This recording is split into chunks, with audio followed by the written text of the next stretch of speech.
अमावस्या की आप सभी को हार्दिक शुभकामनाएं। पितृ अमावस्या के ऊपर आप सभी के लिए मैं एक कथा लेकर आई हूँ। तो यह कथा इस प्रकार से है। आनंदपुर गांव में एक पवनदास नाम का धनी व्यापारी रहता था। उसके पास धन दौलत की कोई कमी नहीं थी, किंतु हृदय से वह बहुत ही कंजूस व्यक्ति था। वह स्वभाव से कंजूस और अपने धन पर गर्व करने वाला व्यक्ति था। उसे गरीबों और जरूरतमंदों की सहायता करना हमेशा व्यर्थ लगता था। उसका मानना था कि हर व्यक्ति को अपनी किस्मत खुद बनानी चाहिए। सर्वपितृ अमावस्या का दिन आया।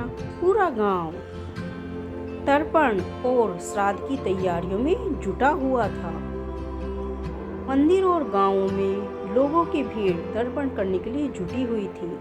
पवनदास की पत्नी दानशील और सुशील महिला थी।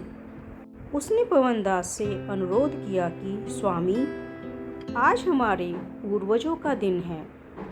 चलकर गंगा तट पर ब्राह्मणों को भोजन कराएं और दान दक्षिणा दें। इससे हमारे पितृ प्रसन्न होंगे।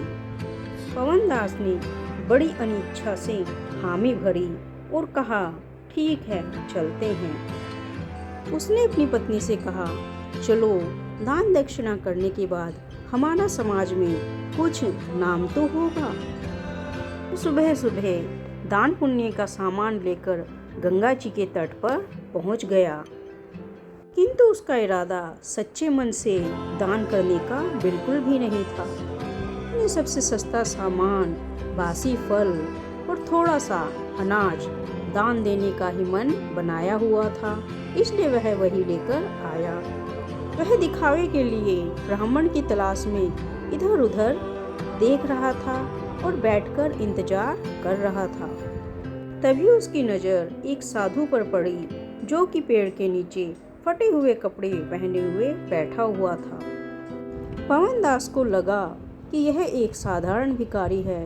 यदि मैं इसे थोड़ा सा अनाज दे देता हूँ तो मेरा काम चल जाएगा। पवनदास ने उस भिखारी के सामने थोड़ा सा अनाज रख दिया और भिखारी से बिना कुछ बोले ही जाने के लिए तैयार हो गया। तभी भिखारी ने अपनी आंखें खोली और बहुत ही मधुर स्वर में बोला, वत्स, दान तो बहुत ही प्रेम और श्रद्धा से दिया जाता है, घमंड से नहीं। तुम्हारे द्वारा दिए गए दान में तुम्हारे पितरों के लिए कोई भक्ति नहीं है, इसमें केवल तुम्हारा अहंकार दिख रहा है। पवनदास ने क्रोधित होते हुए कहा, तुम एक साधारण भिखारी हो, मुझे उपदेश देने का तुम्हारा कोई अधिकार नहीं है। मैं जैसा चाहे वैसा दान करूं। भिखारी मुस्कुराया और बोला, तुम समझते हो धन ही सब कुछ है। आज ही के दिन तो पितरों की आत्मा तुम्हारे पास आती है तुम्हारी श्रद्धा को तोलने के लिए। क्या तुम्हें लगता है कि इस दान से तुम्हारे पितृ तृप्त होंगे? इतना कहकर भिखारी ने अपना हाथ उस बासी भोजन के ऊपर फेरा। अचानक वह भोजन रुचिकर स्वादिष्ट व्यंजनों में परिवर्तित हो गया। दास की आंखें फटी की फटी रह गई। तब भिखारी ने उससे कहा, देखो, असली दान वह है जिसमें भावना हो। तुम्हारे पूर्वजों ने तुम्हें यह धन दिया है ताकि तुम उसका सदुपयोग करो, ना कि दुरुपयोग करो। आज का दिन तुम्हें यही सब याद दिलाने आता है। तुम्हें अपना अहंकार छोड़ देना चाहिए। यह कहकर वहां से वह भिखारी अंतर्ध्यान हो गया। अब पवनदास को समझ में आ गया था कि वह कोई साधारण भिखारी नहीं थे, बल्कि उसके पितरों के ही प्रतिनिधि थे, जो उसे सही रास्ता दिखाने आए थे। तभी पवनदास का हृदय परिवर्तन हो गया।